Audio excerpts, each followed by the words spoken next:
Hi friends, ಎಲ್ಲರಿಗೂ ನಮಸ್ಕಾರ. ಎಲ್ಲರೂ ಹೇಗಿದ್ದೀರಾ? ನಾನು ಕೂಡ ಚೆನ್ನಾಗಿದ್ದೀನಿ.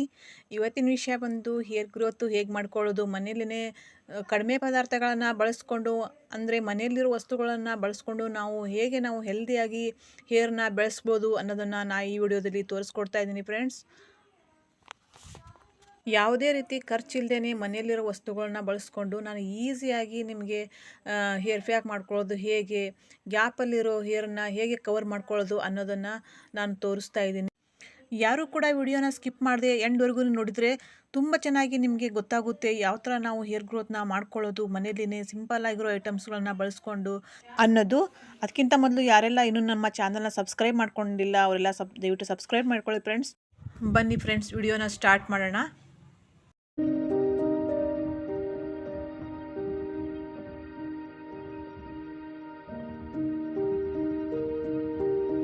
ನಾನಿಲ್ಲಿ ದಾಸವಾಳದ ಎಲೆಗಳು ಮತ್ತು ದಾಸವಾಳದ ಮೊಗ್ಗುಗಳನ್ನು ತಗೊಳ್ತಾ ಇದ್ದೀನಿ.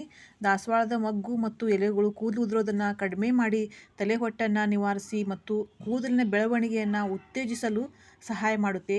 ಏಕೆಂದರೆ ಅವುಗಳಲ್ಲಿ ಅಮೈನೋ ಆಮ್ಲಗಳು ಇರೋದ್ರಿಂದ, ಹಾಗೆ ವಿಟಮಿನ್ ಸಿ ಮತ್ತು ಆ್ಯಂಟಿ ಆಕ್ಸಿಡೆಂಟ್ಗಳನ್ನು ಹೊಂದಿರೋದ್ರಿಂದ ಕೂದಲು ದಪ್ಪ ಹಾಗೂ ಉದ್ದ ಮತ್ತು ಸ್ಮೂತಿ ಹೇರ್ಗಳಾಗಿ ಪರಿವರ್ತನೆಯಾಗುತ್ತೆ. ಹಾಗೂ ದಾಸವಾಳದ ಎಲೆಗಳಲ್ಲಿ ಮತ್ತು ಮೊಗ್ಗುಗಳಲ್ಲಿ ಅಮೈನೋ ಆಮ್ಲಗಳು ಇರೋದರಿಂದ ಹೊಸ ಕೂದಲು ಕೂಡ ಬೆಳೆಯಲು ಸಹಾಯ ಆಗುತ್ತೆ.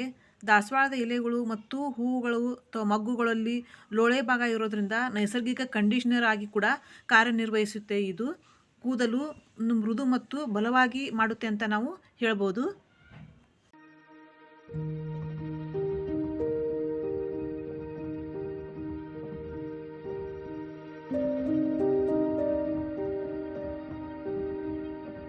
ನಾನಿಲ್ಲಿ ಒಂದು 15ರಿಂದ 20 ದಾಸವಾಳದ ಎಲೆಗಳನ್ನು ತೆಗೆದುಕೊಂಡಿದ್ದೀನಿ.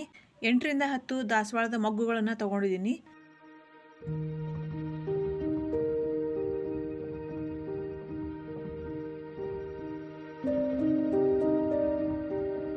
ಯಾವ ಕಲರಿನ ಗಿಡ ಆದರೂ ಪರವಾಗಿಲ್ಲ, ಒಟ್ಟು ದಾಸವಾಳ ಎಲೆಗಳನ್ನು ನಾವು ತಗೋಬೇಕಾಗುತ್ತೆ. ಹಾಗೆ ನಾನು ಇಲ್ಲಿ 5ರಿಂದ 6 ಲವಂಗಗಳನ್ನು ತಗೊಳ್ತಾ ಇದ್ದೀನಿ. ಜಜ್ಜಿ ಪುಡಿ ಮಾಡಿ ಒಂದು ಸೈಡು ಇಟ್ಕೊಳ್ಳೋಣ.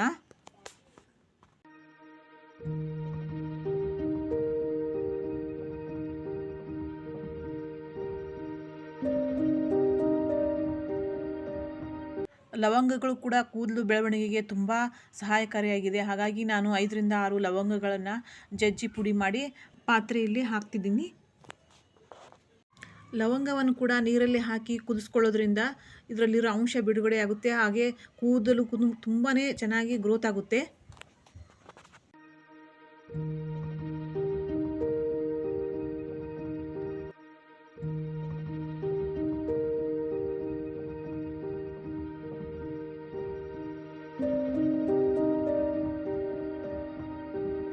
ನಾನು ತೋರಿಸ್ತಾ ಇರೋ ಈ ರೆಮಿಡಿನ ನೀವು ವಾರದಲ್ಲಿ 2ರಿಂದ 3 ಸರಿ ಮಾಡ್ತಾ ಬಂದರೆ ನಿಮ್ಮ ಹೇರ್ ಗ್ರೋತು ಚೆನ್ನಾಗಾಗುತ್ತೆ.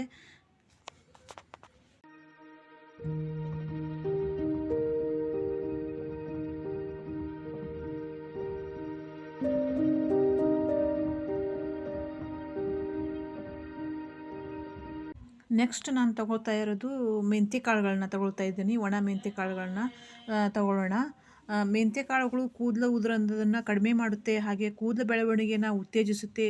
ಏಕೆಂದರೆ ಅವುಗಳಲ್ಲಿ ಪ್ರೋಟೀನ್ ಮತ್ತು ಕಬ್ಬಿಣ, ವಿಟಮಿನ್ ಎ, ಸಿ ಮತ್ತು ಕೆ ಹಾಗೂ ಫೋಲಿಕ್ ಆಮ್ಲ ಹೇರಳವಾಗಿ ಇರೋದ್ರಿಂದ ಇದು ನೆತ್ತಿಯ ರಕ್ತ ಪರಿಚಲನೆಯನ್ನು ಹೆಚ್ಚಿಸುತ್ತೆ ಹಾಗೂ ಕೂದಲಿನ ಬೇರುಗಳನ್ನು ಸ್ಟ್ರಾಂಗ್ ಮಾಡುತ್ತೆ.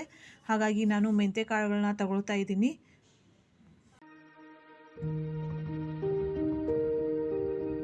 ಇನ್ನೊಂದು ಸೀಕ್ರೆಟ್ ಏನಂತ ಅಂದರೆ, ರಾತ್ರಿ ನಾವು ನೆನೆ ಇಟ್ಟು ಮೆಂತ್ಯ ಕಾಳುಗಳನ್ನು ಒಂದು ಗ್ಲಾಸ್ ನೀರಲ್ಲಿ ಒಂದು ಟೀ ಸ್ಪೂನಷ್ಟು ನೆನೆ ಇಟ್ಟು ಬೆಳಗ್ಗೆ ಅದರ ನೀರನ್ನು ಕುಡಿಯೋದ್ರಿಂದನೂ ಕೂಡ ಹೇರ್ ಗ್ರೋತು ಚೆನ್ನಾಗಾಗುತ್ತೆ. ವೈಟು ಹೇರ್ಸ್ ಎಲ್ಲ ಬ್ಲ್ಯಾಕ್ ಆಗುತ್ತೆ. ಇದನ್ನು ಕಂಟಿನ್ಯೂಸ್ ಆಗಿ ನೀವು ಮಾಡ್ತಾ ಬಂದರೆ ಹೇರ್ ಗ್ರೋತು ನಿಮ್ಮದು ಚೆನ್ನಾಗಿರುತ್ತೆ. 2 ಸ್ಪೂನು ಮೆಂತ್ಯ ಕಾಳುಗಳನ್ನು ತೆಗೆದುಕೊಳ್ಳೋಣ.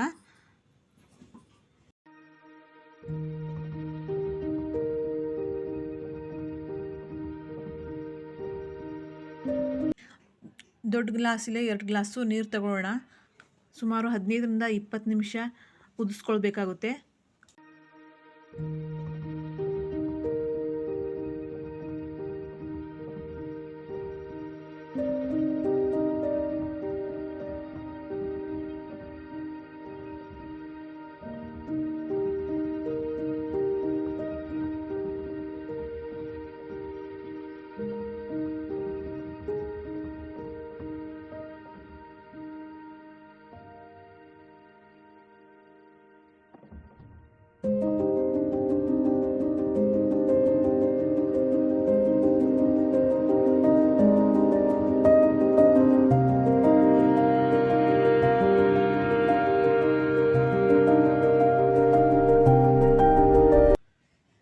ಚೆನ್ನಾಗಿ ಬಾಯ್ಲ್ ಆದಮೇಲೆ ಇಷ್ಟು ನೀರಾಯ್ತಿದ್ದು. ಇದರಲ್ಲಿ ಎಲ್ಲ ಅಂಶನೂ ಬಿಟ್ಕೊಂಡಿದೆ.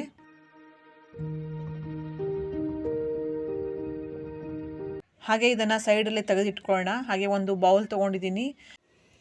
ಆಮ್ಲ ಪೌಡ್ರ್ ತೊಗೊಳ್ತಾ ಇದ್ದೀನಿ. ಇದು ಎಲ್ಲ ಅಂಗಡಿಯಲ್ಲಿ ಕೂಡ ಸಿಗುತ್ತೆ. ಆಮ್ಲ ಪೌಡ್ರ್ ತೊಗೋಬೋದು, ಇಲ್ಲಾಂದರೆ ಬೆಟ್ಟದ ನೆಲ್ಲಿಕಾಯಿ ಇರುತ್ತಲ್ಲ ಅದನ್ನೇ ತೆಗೆದುಕೊಂಡು ಒಣಗಿಸಿ ಹುಡಿ ಮಾಡಿ ಇಟ್ಕೋಬೋದು ನೀವು. ಅದ್ರ ಬದಲು ನಾವು ರೆಡಿ ಇರೋದೇ ಆಮ್ಲ ಪೌಡ್ರ್ ಕೂಡ ತೊಗೋಬೋದು. ಇದು ತುಂಬ ಪ್ಯೂರ್ ಆಗಿರುತ್ತೆ. ಇದನ್ನು ಸುಮಾರು ಒಂದು 2 ಸ್ಪೂನ್ ನಾನು ತಗೊಳ್ತಾ ಇದ್ದೀನಿ.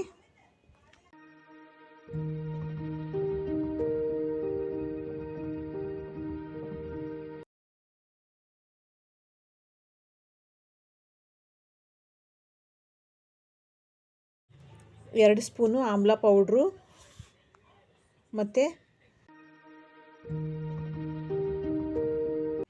2 ಸ್ಪೂನು ಭೃಂಗರಾಜ ಪೌಡ್ರು ತೊಗೊಂಡಿದ್ದೀನಿ. ಹಾಗೆ ಮೆಹಂದಿ ಪೌಡ್ರು ಕೂಡ ತೊಗೊಳ್ತಾ ಇದ್ದೀನಿ. ನಿಮ್ಮ ಹೇರ್ಸ್ ನೋಡಿ ಎಷ್ಟು ಬೇಕು ಆಗುತ್ತೆ ಅಷ್ಟು ತಗೋಬೋದು ನೀವು. ನನ್ನ ಅಂದಾಜು ಇಷ್ಟು ಅಂತ ಹಾಗೆ ಹಾಕ್ಕೊಂಡಿದ್ದೀನಿ. ಹಾಗೆ ಸ್ವಲ್ಪ ಕಾಫಿ ಪೌಡ್ರ್, ಒಂದು 1/4 ಟೀ ಸ್ಪೂನ್ ಕಾಫಿ ಪೌಡ್ರ್ ತೊಗೊಳ್ತಾ ಇದ್ದೀನಿ.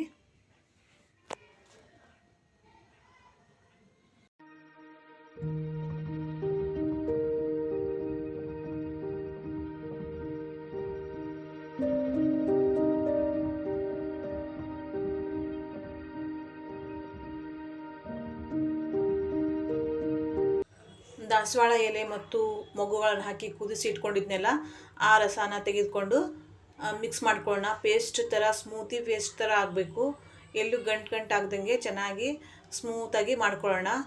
ಈ ಥರ ನಾವು ಸ್ಮೂತಾಗಿ ಮಾಡಿಕೊಂಡು ಪೇಸ್ಟ್ನ ನಾವು ವಾರದಲ್ಲಿ 1 ಸರಿ 2 ಸರಿ ಅಪ್ಲೈ ಮಾಡಿ ಸುಮಾರು 2 ತಾಸು ಬಿಟ್ಟು ನಾವು ತಲೆ ಸ್ನಾನ ಮಾಡೋದ್ರಿಂದ ಹೇರ್ ಗ್ರೋತು ಚೆನ್ನಾಗಿರುತ್ತೆ, ಸ್ಮೂತ್ ಆಗುತ್ತೆ, ಹೇರು ಲೆಂತಿ ಆಗುತ್ತೆ. ನೀವು ಬೇಕಿದ್ದರೆ ನೀವು ಲಿಂಬೆ ರಸನ ಅಪ್ಲೈ ಮಾಡ್ಕೋಬೋದು, ಇಲ್ಲ ಅಂತಂದರೆ ಬಿಡ್ಬೋದು. ಡ್ಯಾಂಡ್ರಪ್ಪು ಅವಾಯ್ಡ್ ಮಾಡೋಕ್ಕೆ ಅಂತ ನಾವು ಲಿಂಬೆ ರಸನ ಯೂಸ್ ಮಾಡ್ತೀವಿ. ನಿಮಗೆ ಬೇಕಂದರೆ ನೀವು ಯೂಸ್ ಮಾಡ್ಕೊಳ್ಳಿ, ಇಲ್ಲಾಂದರೆ ಸ್ಕಿಪ್ ಮಾಡ್ಕೊಳ್ಳಿ.